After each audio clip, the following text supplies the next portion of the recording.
It's 4 p.m. and we're bringing you the developing news and the stories behind the headlines. This is Storycon. I'm Patrick Paez. Some stories we're watching this Monday, June 17.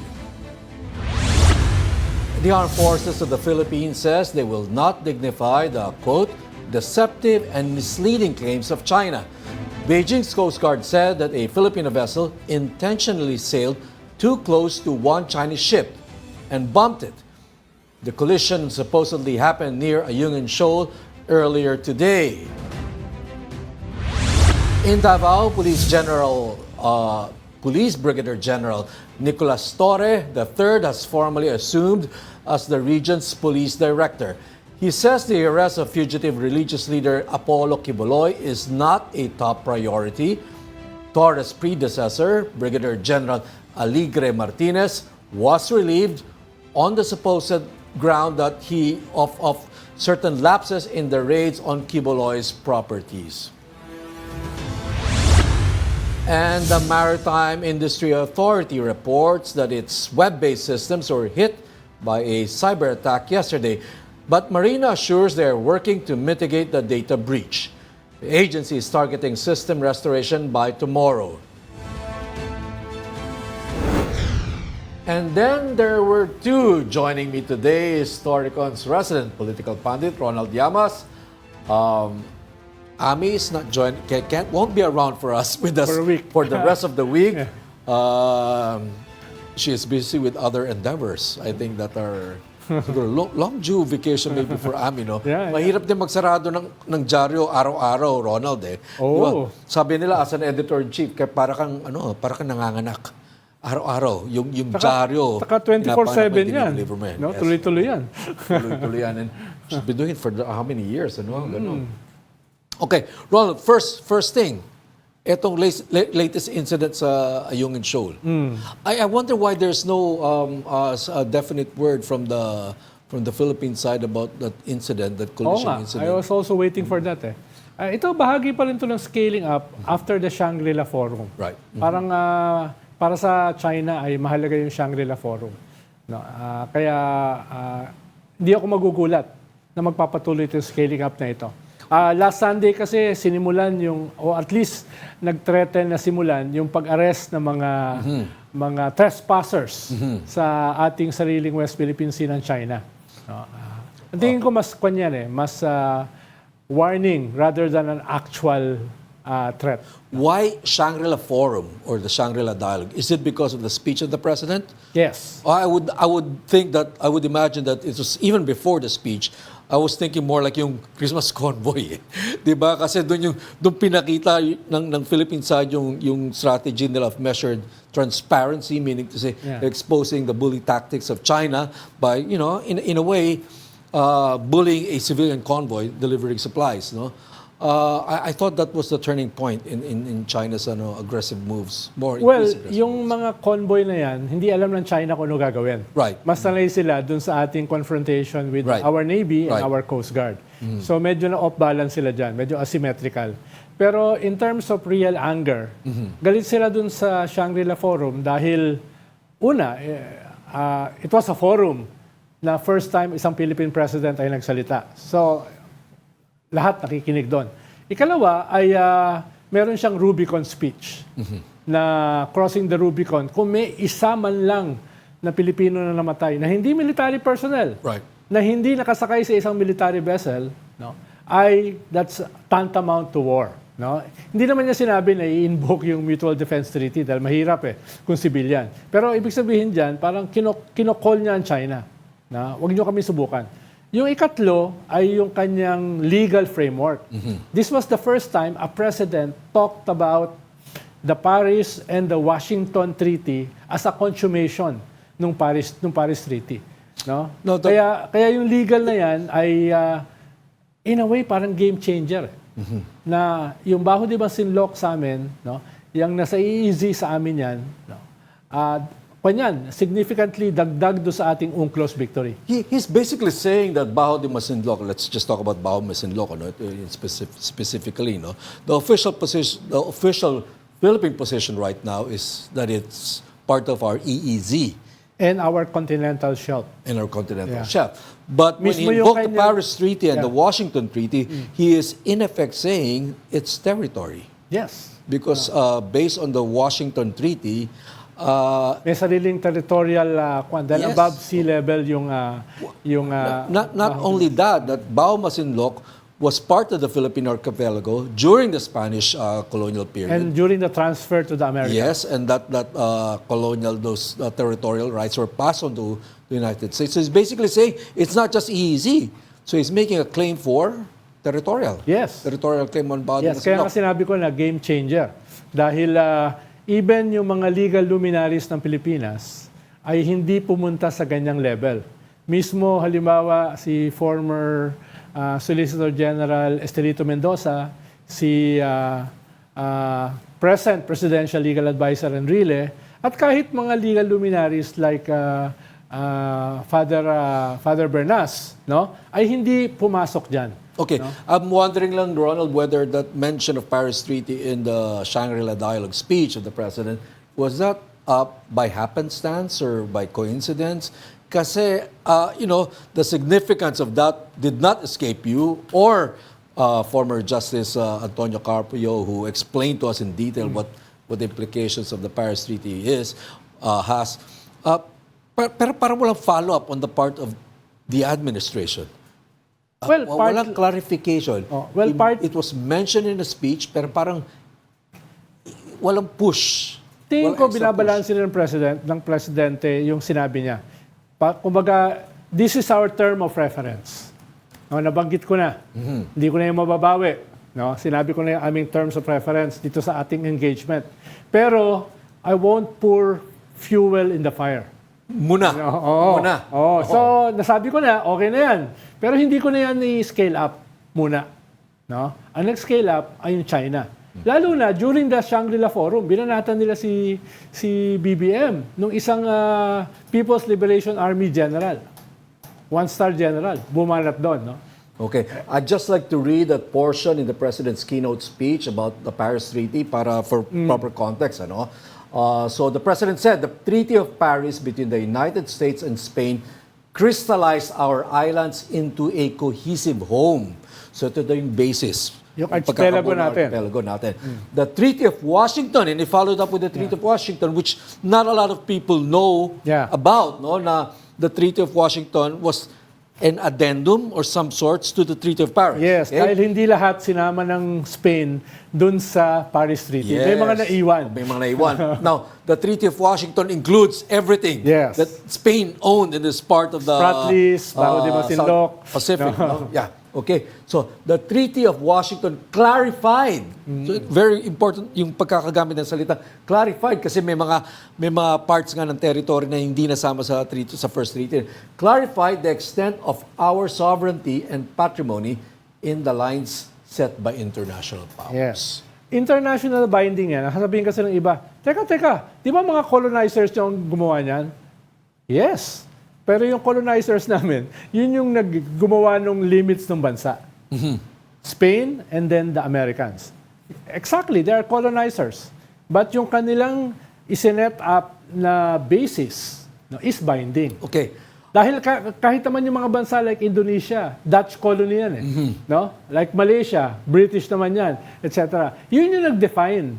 Nabuo ang Indonesian archipelago, for example, because of the lines set by the Dutch. By the Dutch and then Malaysia naman, the British. Siyempre, may mga overlap yan. Kaya nga meron tayong mga contested territorial claims. Pero iba kasi yung maritime claims. No? Magkaiba yun. Yung maritime, yun yung EEZ. Na suportado tayo ng Malaysia, Brunei, Vietnam, at saka Indonesia. Okay. Ronald, when we had Justice Carpio here, okay, because I had to go back to that interview, listen to it again in the recordings, no, para lalong maintindihan. Now, according to Justice Carpio, Paris Treaty itself, even China invoked Paris Treaty and the Washington Treaty in its position paper that was submitted to the Hague Tribunal hearing. Yes, without realizing it. Without realizing. Sabi nga ni Justice Carpio, parang they did not read it. Kasi ang sinasabi dun sa Washington Treaty kasama ang Scarborough, at saka ang Spratlys. Spratlys. Sa Philippine Archipelago. Kaya nga sinasabi niya, anong tawag dyan sa high school? Balitodo. Wala nang bawian. Oh, yun. Touch move. Touch move. Touch move. Oo. So very interesting. Nasa record na ng conclusion eh. Yeah. Oo. So very interesting from a legal and juridical point of view, no? Not even historical, no? Na itong Paris Treaty na ito. But doesn't it confuse also at the same time, confuse the position of the Philippines? Ano ba talaga? Paris Treaty ba talaga or UNCLOS ang gagamitin Well, natin? not necessarily. Dahil it was there eh. It was part of our history. It was part of our, sabi ni Justice Carpio, factual, historical, no? And legal claims natin. No?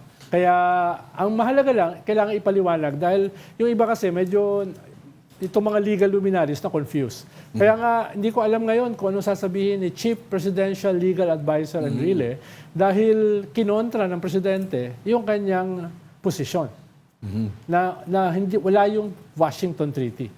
But I think the point of, let's say, sabihin na natin, no, unang binanggit si former Solicitor General Estelito Mendoza and also then Defense Secretary Juan Ponce Enrile, they wanted to, they were insisting on invoking the presidential decree, right? Yeah. That that sort of made the Philippine claim on the Spratly Islands.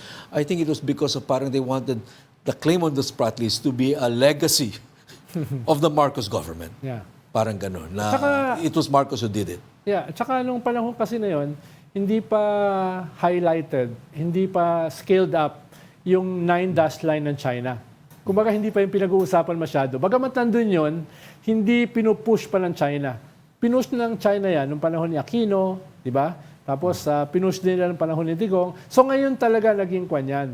Naging very significant. Kaya in-engage natin sila by filing a case in UNCLOS. No? Okay, before we go deeper into this rabbit hole, let's bring in another guest for today.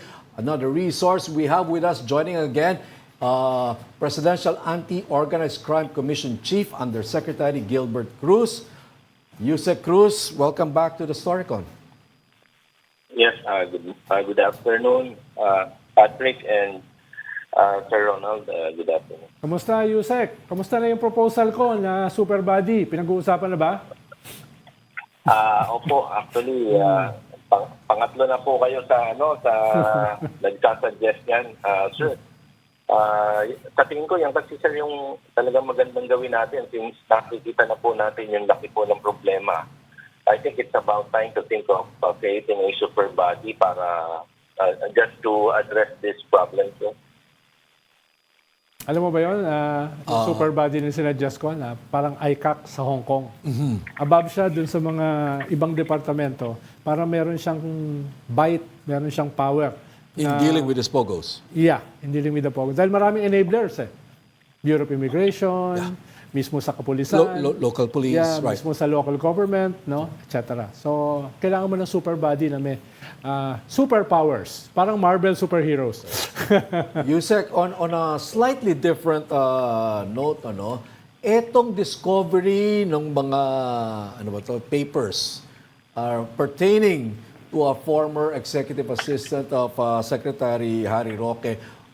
Curious lang kami, Yusek, anong ginagawa nito dyan within the Pogo complex in Porac, I understand? Yeah. Baba? Doon ba siya nakatira, Yusek? Yun po ang explanation ni dating spokes po ng dating administrasyon. And sabi niya po, nakitira daw since doon po sa lugar yung tao at doon siya nag-aaral. Parang doon daw po tumira for a while. Opo, dahil nag-aaral nga po doon sa Clark. So, yun ang explanation niya. So, this Pogo complex takes in visitors and residents or renters? And government officials. Yun kasi yung first time na nakarinig po tayo. But normally po, pag nakakapasok po tayo, dahil may nirate po tayo mga Pogo Hub, normally ang mga nandun po, mga nagtatrabaho, like Right.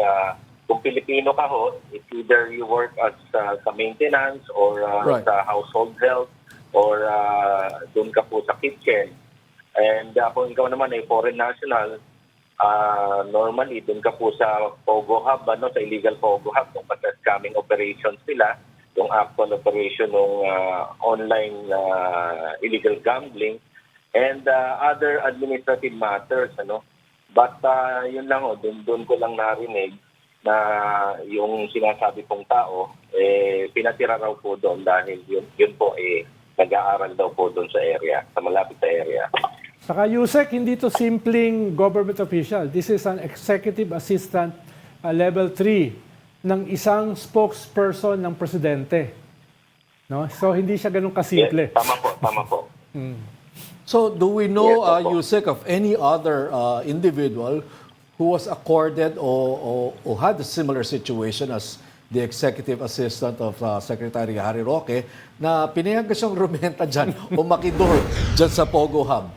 May renta ba? Parang Whatever arrangement that is, pinayagan umupa o magbayad o pinatira ng libre. May mga iba bang ganung kaso din, Yusek? O siya lang Yun po ang yung natatangi? tinitignan natin. Actually, may mga dokumento po tayong na-recover during the search. And tinitignan pa po natin kung may similar. But sa ngayon, yan lang muna talaga yung nakita natin. Doon po sa Pogo Hub, dyan po sa Porac. Okay, but can you say na wala no such thing as a dormitory for students dyan sa within that Pogo complex? Wala pong ganun. Wala po kasi they're doing illegal things inside. So, yun nga ho, minsan pumasok po yung Bureau of Fire po natin to make their inspection. Hindi ho sila pinapasok at pinag-inspect doon sa fire safety. Kasi nga ho, ayaw nilang makapasok yung mga tao na makakaalam kung ano ho yung ginagawa sa loob. So, they are very secretive, very careful doon sa mga tao pumapasok sa loob. And yet this student, this former executive assistant was allowed, I guess, allowed to live inside the complex. Saka Yusek, aksidente yung pagkakakita dyan, di ba? Aksidente lang na nakita niyo yung papeles. Oo. Apo, aksidente po yun. Aksidente. Wala namang dormitory dyan para sa mga beauty contestants sa Mr. Supranational. Ang dorm po dito is, karamihan po, mga dorm po na ginagamit ng mga mag-illegal po, yung mga gumagawa po ng scamming dito sa Pogo Hub na ito. So usually, Pogo workers, those are involved with the operations. Yes, sir. Illegal Pogo workers. Okay. Hindi beauty contestant. Okay, body hindi po. Mr. Supranational.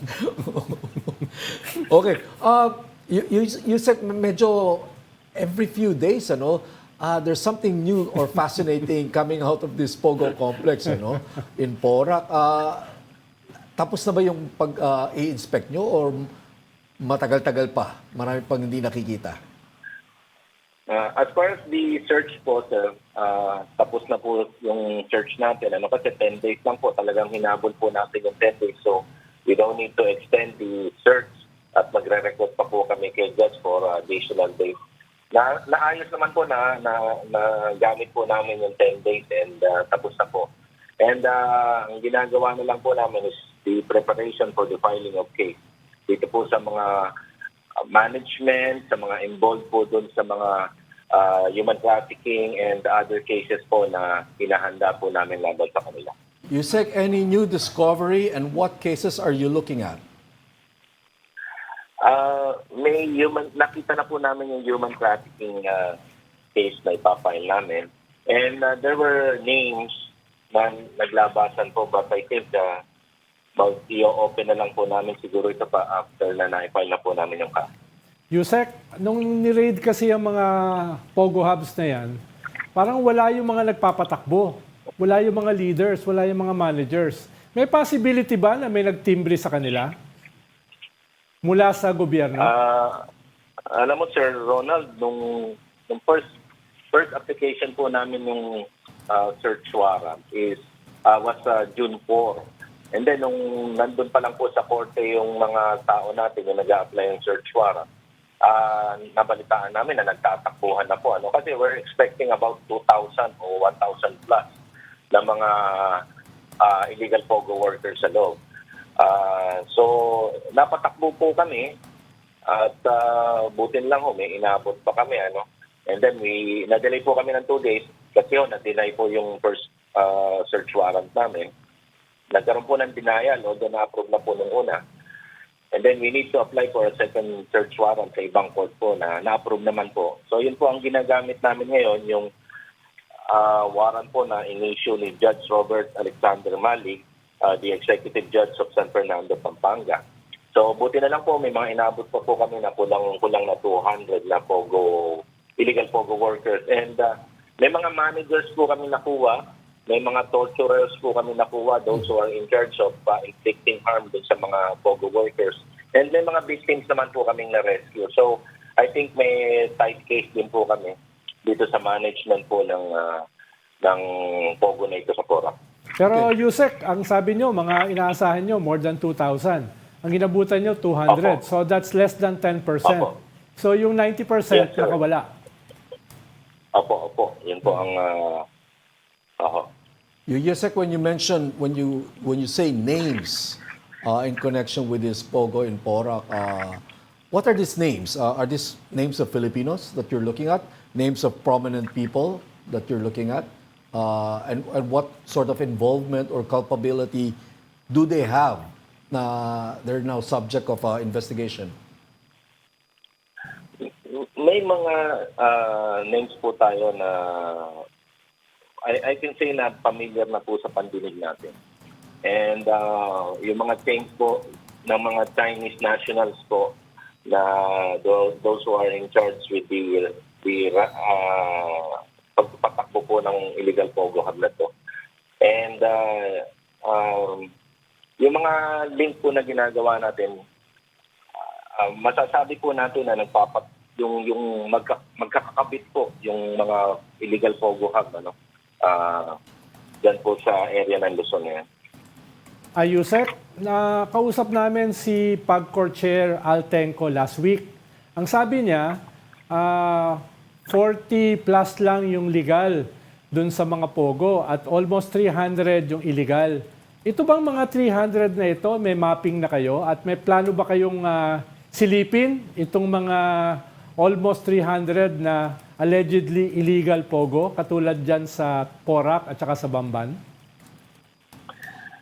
Yung 300 po na yon, Sir Ronald, pala po yan sa buong Pilipinas. Yes, We are yes. looking at pinakamababa dito is 300 to 2,000 hanggang 5,000 pogo workers. Opo. And these are no ordinary houses, kasi if you will look at yung nakita po natin sa Banban and then yung nakuha po natin sa Porac, ganun po ang mga haharapin natin. So, talagang kung sa silip na meron po tayong mga record na dyan sa 300 na yan. Alam na po natin kung nasaan yan. Alam na po natin na mga illegal po yung mga ginagawa nila. And alam po natin na wala na rin po sila mga permits. But namimili lang tayo talaga, Sir Ronald, nung uunahin natin. Like, pag meron pong mga video na pinapadala sa amin, like yan sa Porac, 3 video po yung tinanggap natin dyan na torture activities po na ginagawa po sa The same thing din po sa Banban, nakakuha po tayo ng video galing naman po sa Vietnam Embassy. And yun yung mga dahilan kung bakit po nare-raid natin yan. And some pogos po na sinasabi nyo na part po ng 300 na yan. May mga videos na rin po kami. And, but kagaya ng sinabi ko, sir, sa dami nila at sa laki nila, hindi ko talaga kakayanin nung team namin. And of course, we need yung help po ng Philippine National Police and other law enforcement agencies like the NBI and the Bureau of Immigration para po makatulong namin. Pero Yusek, kailangan ba na may mag-abiso sa inyo, may magpadala ng video? Hindi nyo ba pwedeng gawin moto proprio on your own na lusubin na yung mga yan? Dahil halos lahat naman yan talagang tainted with illegality eh. Halos lahat yan tainted with crime eh. Yes, sir. Actually, sir, mga a week ago, sir, nag-meeting na po kami with the PAGCOR and the ING on how we will approach, sir, yung problem natin. Kasi kailangan mo talaga involve na natin yung mga local natin, local LGUs and the local police. Since alam naman po talaga nila kung saan po yan, at yung mga areas, yung operation po nila, alam po nila eh. And siguro ang gagawin na lang po ng PAOK and the other national agencies is to assist them and monitor kung talagang tatrabahuhin nila kasi siyempre mamaya hahausyawin lang po yan, magagagawa lang sila ng report na in-inspection nila tapos negative nila. Papakita lang po namin sa kanila na may mga dossier na po kaming alam dyan, may mga intel reports na po kaming ginawa dyan, and we will provide them all the detailed report, intel report, para humagamit nila if they will be conducting a police operation laban po dun sa mga illegal pogos. Kasi yun nga ang sinabi namin at nasabi ko na kay Executive Secretary Lucas Bersamin na kailangan magtulungan po talaga yung national and the local government para po ma-stop na po natin ito. Especially yung 300 na yun. Imagine 300 na tama yung sinabi mo, Sir Ronald, na may mga kalokohan sa loob. So, kailangan talaga i-stop na natin to. Stop na nila. Yusek, balikan ko lang itong sinabi mo na mga names na quote-unquote familiar sa ating pandinig. Pag sinabi mong familiar sa ating pandinig, Yusek, dalawa lang naman to, mga artista o politiko. Siguro ganun. Ano pong complicity nila? Ano pong sabit nila? Protector? Artista nga ba o politiko? Mga pangalan na to. Siguro sir, ilabas ko na lang po pag na-file na natin yung kaso. Basta nakikita na po natin at siguro lumulutang na ho yung mga pangalan ito even before. Opo. So maraming sasabit dito, hindi lang mga Chinese nationals, pati yung mga protector nito na Pilipino. Hindi naman po actually protector. But those whose names appear doon po sa mga document na recover natin. May involvement. Opo, tama po. Especially sir yung sa mga SEC nila, yung mga organizational setup po nila, nandoon po yung mga pangalan nila, di ba? So makikita po natin. This doesn't mean na criminally liable sila, Yusek. Ang sinasabi niyo lang kahit papaano may naging papel sila para magkaroon ng matayo o mabuo itong Pogo complex nito sa Porac. Parang ganun po ba? Yes sir, ang pinag-uusapan po kasi natin dito is human trafficking. So it's a criminal act. And siyempre yung kasalanan po ng isa, dahil kasama po silang nagtayo niyan, kasalanan mo talaga ng lahat yan. So, siguro yung charges po, kung ipapile namin charges dun sa iba, yun din po magiging kaso nitong mga sinasabi po natin. So, Patrick, mukhang hindi lang nila i-announce, kakasuhan nila. Yes. Di ba? Itong mga familiar names na ito. Oo. At saka ayaw lang sabihin mo na ni Yusek na he's being very prudent and very careful. Okay. I guess, Yusek, naintindihan nyo naman kung bakit medyo kinukulit ka namin para baka madulas ka at mamay masabi ng mga ilang pangalan. Okay lang po, sir. Okay lang po. Pero magaling si Yusek. Alam niya umiwas. Siyempre. Umiwas. Geron, may tanong ka pa? Hindi, okay na yun. Okay, maraming salamat. Yusek Undersecretary Gilbert Cruz of the Presidential Anti-Organized Crime Commission. Salamat, Yusek. Thank you po, sir. Sir Ronald and Patrick. Thank you po. China has begun the implementation of its so-called no trespassing policy in the South China Sea. That coincides with live fire exercises between Filipino and American troops now being held up north. The details from News 5 correspondent Brian Castillo. Sunod-sunod na putok ng kanyon na maririnig sa dalampasigan ng Burgos, Ilocos Norte.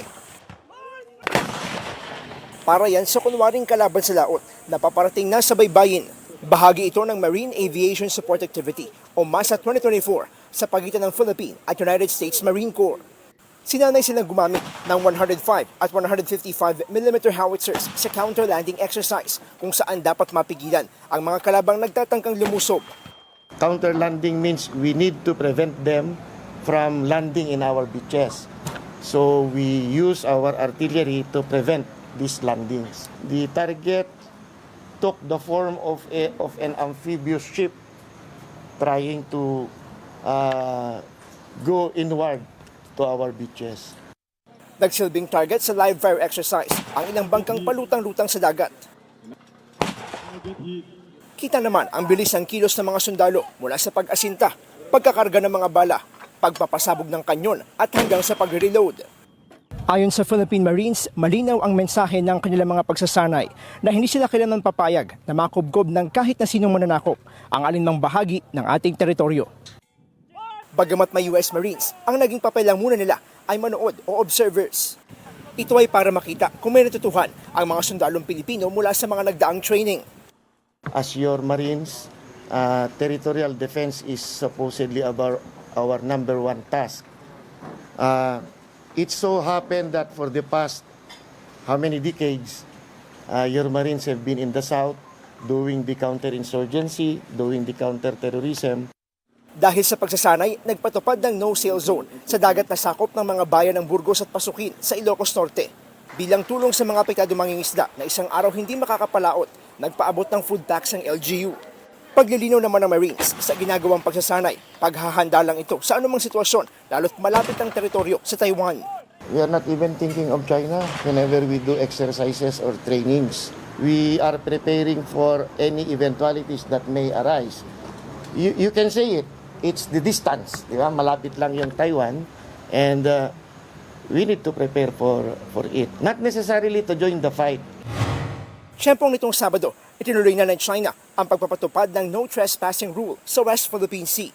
Huhulihin daw ng China ang mga dayuhang trespasser sa kanilang teritoryo at ikukulong ng hanggang 60 araw ng walang paglilitis. Kaya nakaposisyon na ang mga barko ng China Coast Guard sa Huangyan Dao sa South China Sea na kilala rin sa tawag na Scarborough Shoal o Baho de Masinloc. Nanindigan naman ng Philippine Air Force na magpapatuloy ang ginagawa nilang pagmumonitor sa ating teritoryo. We're guarding and protecting our airspace to include our territorial waters and our exclusive economic zones. So magpapatuloy po ang pagpapatrolya ng ating Philippine Air Force pag kinakailangan. Una na rin kinunda na ni Pangulong Bongbong Marcos ang bagong utos na ito ng China. Para sa kanya, ito ay completely unacceptable. Para sa 1PH, Brian Castillo, News 5. Now weighing in on this developments in the West Philippine Sea, geopolitical analyst Richard Hendayan. Welcome back to the Storycon, Richard. Kamusta? How are you guys? Yeah.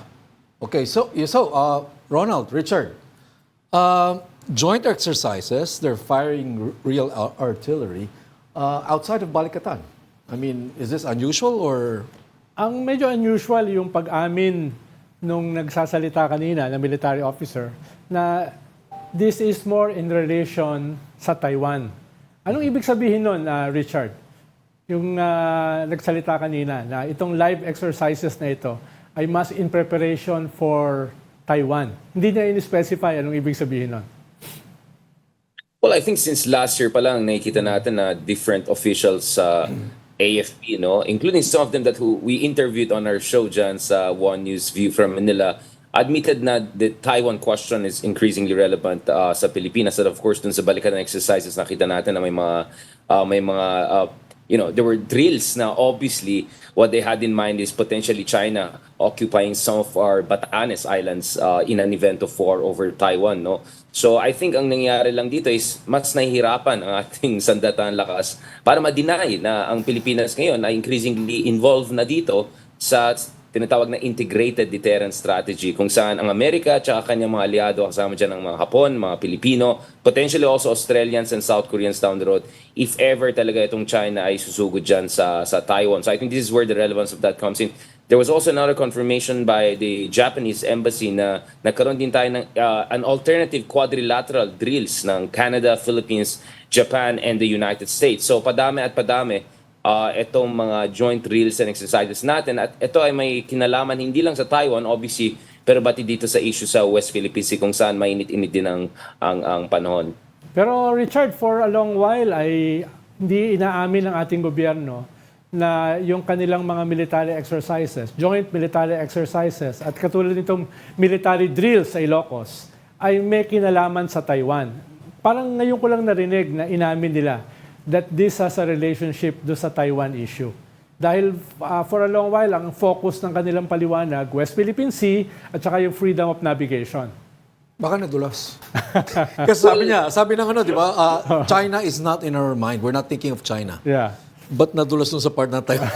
Kaya nagulat ako eh. Well, actually, last year, bago pumunta si Pangulong Bongbong Marcos dyan sa Amerika, dun sa official visit niya, dun sa May last year, may mga spokesman ng ating sandatahang lakas na nagsabi na the EDCA bases sa north of the Philippines could be used for contingency purposes. At obviously, ang reference point nun is potential contingencies sa Taiwan dahil malapit sila sa Taiwan. At least yun yung orientation nila kumpara sa ibang EDCA bases at mga pasilidad kung saan may access ang mga Amerikano. So, what we're seeing here is, parang creeping admission, if I can put it that way, or creeping honesty on the orientation of the Philippine foreign policy. On the part of the Chinese also, hindi na nila sineseparate yung Taiwan issue from the South China Sea issue. Isang integrated theater na rin tingin nila sa issue na yan.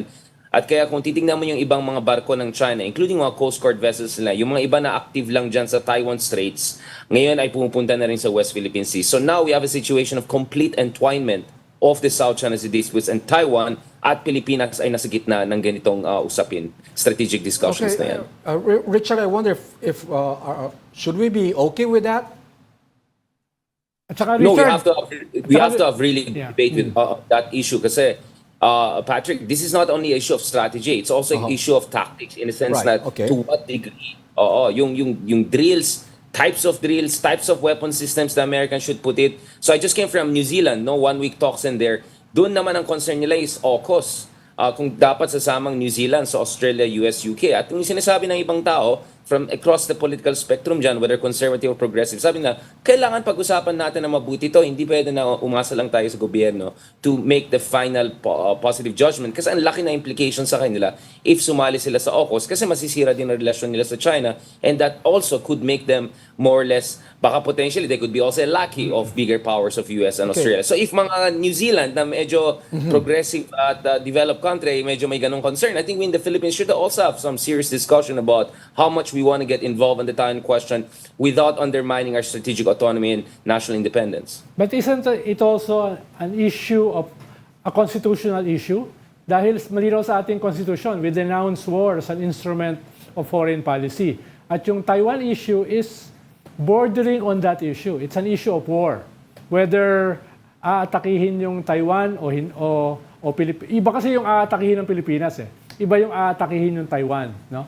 At yung sinasabi mo kanina, Richard, na yung EDCA is a contingency basis, no, para sa mga Amerikano. What does that mean? Ano ibig sabihin ng contingency? Will it be used in a war over Taiwan? Yung bang ibig sabihin nun? Or is it basically first defensive? of all, I doubt, Ronald, that there'll be any preemptive strike by the US or anyone against China on the Taiwan issue. Although, interestingly, President Xi Jinping, according to a Financial Times report, was kind of saying that dun sa trip niya sa Europe kung saan inakusa niya yung America of trying to provoke a potential conflict there or drag China into the issue. But obviously, anyone with a serious mind would not take that as seriously. But that's the discussion the Chinese side or pro-Chinese elements are trying to put forward na provocateur dito ang America. But last time I checked, actually, it's Taiwan which is being threatened, and America is, of course, committed to the defense of Taiwan, although that could potentially also undermine their own One China policy. And there's a big debate about parameters of Taiwan-US Relations Act 1979. Pagdating sa Pilipinas, huwag natin kalimutan, meron tayong mutual defense treaty with the United States. So all the time, ang sinasabi natin is, tutulungan ba tayo ng mga Amerikano sa West Philippine Sea? Well, it cuts both ways. If we want the Americans to be more helpful to us on the West Philippine Sea issue, then the Americans would naturally expect us to help them kung, if ever, magkakaroon ng giyera dyan sa Taiwan. No, so in that sense, this is within the parameters of the Mutual Defense Treaty. And last time I checked, there's no constitutional ruling that the Mutual Defense Treaty would violate the Philippine foreign policy unless explicitly the U.S. was engaged in an offensive war, sobrang in-your-face na offensive war, which would make it a basis for us to not get involved, to say, no, we have a Mutual Defense Treaty, but it's called Mutual Defense, not Mutual Offense Treaty. But I think fundamentally this is an issue of deterrence, but this is an issue also of burden sharing. So sasabihin ng mga Hapon, ang mga Amerikana, itong mga Pilipino ay free riders. Gusto lang nila pag tinutulungan namin sila, pero kung kailangan namin tulong nila, ayaw nila tumulong. At the same time, pwede mo rin sabihin, ayaw rin natin maging provocateurs at kumpara sa mga Hapon at Amerikano, napakalimitado yung capabilities natin at medyo bogged down na tayo sa West Philippine Sea. So in short, Patrick, we can have a very lively and interesting debate here. So I don't agree with anyone who wants to shut this down and say, oh, clear-cut yan, all-in tayo, or clear-cut yan, dapat wala tayong sasabihin. I think both sides are wrong. We have to have a healthy debate just like the Kiwis are having a healthy debate or supposed to have a healthy debate on the AUKUS issue. Ang pinag-usapan dito yung fate, our strategic fate of our nation. May dalawang different lang dyan, no, issues, Richard. Una, wala naman sa Constitution ng Amerika that they renounce war as an instrument of foreign policy. Sa atin lang meron. At ikalawa, merong gray areas in terms of one China policy tayo.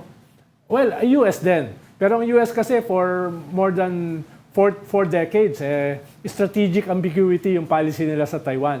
Ngayon lang sila umamin that they will defend Taiwan militarily from invasion. Ngayon lang nangyari yan nung panahon ni Biden, di ba? So, pero tayo, officially, we still have a one China policy. So, medyo gray area yan, di ba? Kahit lusubin ng China ang Taiwan. Well, gray area din yan sa mga Hapon. More than gray area yan sa mga Australians. And definitely mga Kiwis and New Zealand, yung mga ibang yan. And South Koreans don't want to get involved in this. I think both South Koreans and to a lesser degree, some in Australia have also said now, hindi 100% na madadamay tayo dyan. In Japan naman, obviously, dun sa kanilang constitution, they also renounce war. Di ba? As an instrument of foreign policy. Bawal yun sa saligang batas nila. Nevertheless, as you can see, both in Japan and also in the Philippines, it's a matter of interpretation, right? There's enough loopholes or room for interpretation, whether dun sa ating saligang batas or dyan sa mutual defense treaty natin, to make it relevant dito sa Taiwan question. Again, for me, we have to be careful not to amplify the Chinese propaganda na tayo ang provocateurs. No, they're clearly the one who are threatening Taiwan. And on the part of the US, actually, daming napapaisip what on earth is happening here if Biden really knows what he's talking about. So I think Biden for the 5th time, just few weeks earlier, said na tutulungan ng Amerika ang Taiwan kung sakaling susugurin sila ng China. But we know on many occasions, people from the US State Department and different officials in the US reiterated na may one China policy sila and that they don't have a mutual defense treaty with Taiwan. In fact, the US is not even open and transparent about the degree to which it has security cooperation with Taiwan. So this is like 50 shades of gray, right? In the sense that each side has their own legal gray zone and they're trying to see how can they operationalize this in an event of conflict. Kaya grabe yung level of strategic ambiguity to. Kaya sabi ko, ingat talaga tayo sa Pilipinas. Gusto ko tumulong sa Taiwan, obviously. Gusto ko tumulong sa ating mga allies para tanggapin din natin. Medyo bogged down tayo sa West Philippine Sea at limitado yung capacities natin so far. So we have to tread very, very carefully on this. Okay. Ang problema lang, Richard, Richard, my question, I'd just like to sneak this question in, because we're talking about gray areas and strategic ambiguity and all that. Where would you, in your opinion, where do you think should the Philippines draw the line? Well, definitely pagdating sa burden sharing on the Taiwan question or anything of that matter, dapat any burden that we share should be proportionate dun sa capacity natin. So obviously we're the weaklings on many fronts and we still need to build up our own capability. So instead of being a 30-30-30 splits, for instance, among Japan, Philippines, and US, I would say operationally it should be something well, like I guess, 50. Richard, I guess ang interest ng United States dito is like a real estate. They can't get anything from us in terms of equipment or anything like that or firepower, but their interest here is really real estate, location. So is that good enough? Well, I Should mean, that be yes, at 30%? and no, in the sense that, Providing of course, them a base? yun yung limitation natin historically. But in fairness, wag natin i-underestimate din yung Philippine Armed Forces of the Philippines. All of these Balikan exercises are not just to show na mga Amerikano may mga big, nice toys. The AFP is also absorbing the capacity to operate increasingly sophisticated weapon systems, and we're about to spend $36 billion over the next 10 years. So we all agree that the AFP Hindi naman tayo ng real estate or rentier lang. But unfortunately, that has been the case, of course, in the past. So it will have necessarily involved real estate, land. You know, it could be rescue Locating the bases. operation, it could be backup operations. For instance, sabi natin, okay, let me just spell it out. If you look at the war games, there is a potential for thousands of Americans getting injured or killed dyan sa southern portions of Taiwan if ever there's a war. So an expectation is the Filipinos could come, save some of, drowning soldiers, injured soldiers, retrieve some of the bodies. So it may not necessarily be Philippines directly involved in combat operations, but Philippines providing logistical support, R&R support, and all sorts of other kind of backup support. So of course, the U.S. also has an interest for the Philippines to have some minimal capability to project power and be helpful to us. Hindi yung meron lang tayo keys to the EDCA bases. And the reason I'm saying this is because I don't think there'll be a war until the next 5 years. Of course, anything can happen, but probability-wise, I doubt there'll be a war in the next 5 years. So Why we're talking 5 years? I'm curious, Richard. Why 5 years? from now. Why 5 years? I'm curious. Because China is still Preparing? a decade, Is that a decade behind the Americans. No? Well, yeah, exactly. I mean, Xi Jinping said that 2027 they have to be prepared, meaning they have to have to be in a position whereby may laban sila, may chance sila to succeed. That's totally different from saying we should invade Taiwan by 2027. And it's not like nakatunga lang yung kabila. As we speak, the Americans are looking at developing counter-missile defense systems. So they're thinking of putting more missile defense system in Japan. Japan also developing its own missile defense system. The Taiwanese are improving their missile defense system. So I think one area which is going to be very relevant to us, Patrick and Ronald, in the coming years is, papayag ba tayo ng mga Amerikano maglalagay ng maraming missile defense systems sa atin? Of course, technically, they're missile defense systems, meaning they'll be used for defensive capability. But China will not interpret it that way. China will see it as a way whereby US will neutralize China's ability to strike at American warships. So you can see how this can get very high level, high stakes, and very operational. And that's why I'm saying, Patrick and Ronald, we have to have some transparency, have proper debate. Ang ayoko mangyari is sinishut down yung debate. Or sasabihin na provocateur lang tayo, or sasabihin nila natuta lang tayo na Amerika. I think those two are caricatures of what's happening. And this is an unprecedented situation. We have never been in this kind of situation. China is a superpower like nothing we have ever seen. And the US is still a power to reckon with. And Japan and others are also coming in. At salamat sa ating geography, we are the very, very front line. Frontline to Taiwan, frontline to South China Sea, first island chain. So these are tough times for the Philippines. So we have to step it up. So I'm glad we're having these kinds of conversation because as I talk, I'm also thinking of all different scenarios whereby the Philippines could be over-involved or under-involved. So in short, we have to find that Goldilocks level of alliance whereby we're helpful enough to the Americans para hindi tayo useless, para may makuha rin tayo sa kanila when we need their help, but not overdo it. We have to make sure it's proportionate to our capacity and doesn't undermine our strategic autonomy. Now, whether I'm confident that the Marcos administration can execute this perfectly, obviously, I'm not in a position to perfectly vouch for them. Baka si Sir Ronald pwede mag-vouch for them. In relation to that, Richard, tingin mo another elephant in the room. Will the November election alter these dynamics? Halimbawa, just in case manalo si Trump, will there be changes dun sa statement ni Biden that they will defend Taiwan militarily? Will a Trump presidency admit that or openly claim that they will defend Taiwan militarily? Dahil nung presidente siya, wala siyang sinasabi tungkol dyan. Well, as we speak, the Biden administration is trying to quote-unquote Trump-proof its alliances in the region, whether ito yung JAFUS, Japan, Philippine, US, whether ito yung new Squad. We can have a debate about whether you can really Trump-proof these things because at the end of the day, Donald Trump is Donald Trump and he has his own mind. At the same time, if you talk to people who, and some of them we have interviewed, who could be in positions, very senior positions, whether national security advisors or number 2 or number 3, if not number 1 in the State Department of Defense or Pentagon of the US, they are the China first thinking kind of people, meaning China talaga yung number 1 threat. So honestly, kung ikaw ay Ukraine, ikaw mag-worry once Trump comes into power. Because the Trump administration, whether his stopped strategies or himself, have made it clear they're not interested in helping Ukraine the way America has been doing for the past decades or so. So in theory, I think we have less to worry than, let's say, Ukrainians. But at the same time, for me, from what we saw in Trump 1.0, is that he also has a tendency of insinuating himself into wars potentially in the Middle East. So actually, ang fear ko dito is Trump might pick a war in the Middle East at the expense of his ability to help us effectively, whether on the Taiwan question or the South China Sea issue. So more of, kind of medyo sabog accident, yun ang mas worry ko, rather than principled focus. Can it be any more, Richard, can it be any more sabog than what it is right now? Oh, it's a bottomless iced tea, I'm telling you. I think people are not realizing things can keep on getting worse. I mean, we saw the withdrawal of US from Afghanistan, the horrible, yung sobrang all over the place. And we thought, this is it.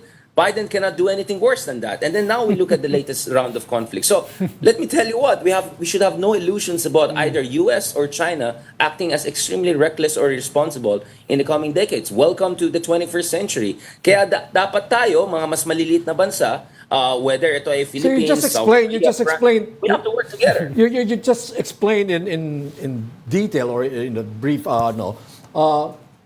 yung pagkikisabog ng United States. I mean, is it then in our national interest that we go deep with them in this? Well, I mean, let's still not forget that ang primary concern natin is China. The threat is coming from China, not from the United States. But you're correct to say that medyo we have to calibrate also in a sense that if the US turns out as completely unreliable under Trump, meaning domestic politics is all over the place, more legal cases, picking fights right and left, then yes, we have to have red lines. Kaya nga sabi ko, parating ang pinag-usapan ng mga ibang expert dyan is yung tinatawag na de-risk. Diba? Yung minimize exposure, risk exposure sa China. Sabi ko, kailangan din natin ng de-risk pag si Trump ang manalo. Not to mention, baka kay Biden din. I mean, he's gonna be quite old if he goes into another term. So, we need to have also our red lines and the risk when we deal with the Americans. And that's why, and guess what? Mga Hapon, ganun din yung mga conversations behind the scenes. Mga Australians, ganun din. Definitely mga Europeo. The Europeans will have a big headache and problem with Donald Trump should he come back to power. So kaya nga, we have to laterally also talk to other countries na alay ng US, ayaw sa China, pero ayaw rin nila madamay doon sa mga excesses, imperial excesses of any of these two superpowers. Again, I understand my position is quite nuanced in the sense that it doesn't fit into any of the camp. But honestly, I think this is how we should have conversation about these issues. Okay, maraming salamat, geopolitical analyst Richard Darren. Magaling ka pa rin, Richard. Akala ko, tinalo ka na ng supranational, yung supranational awardee natin na magaling daw sa geopolitics. Ayun na naman tayo. Kaya sinama sa Ukraine, sa baba, sa Poland. No, dahil mas magaling kesa kay Richard sa geopolitics. Si wala Mr. masabi. Supranational. No? Okay. Okay, guys. So ulitin, Richard and Darren. Okay, maraming Salamat, salamat. Richard. Okay, thanks for joining the Storycon today. Ronald Llamas, our resident political pundit. Join us again tomorrow at 4 p.m. for the Storycon. I'm Patrick Paez. We are One News, all sides, all the time. This is the Story Conference Group or the Storycon Group.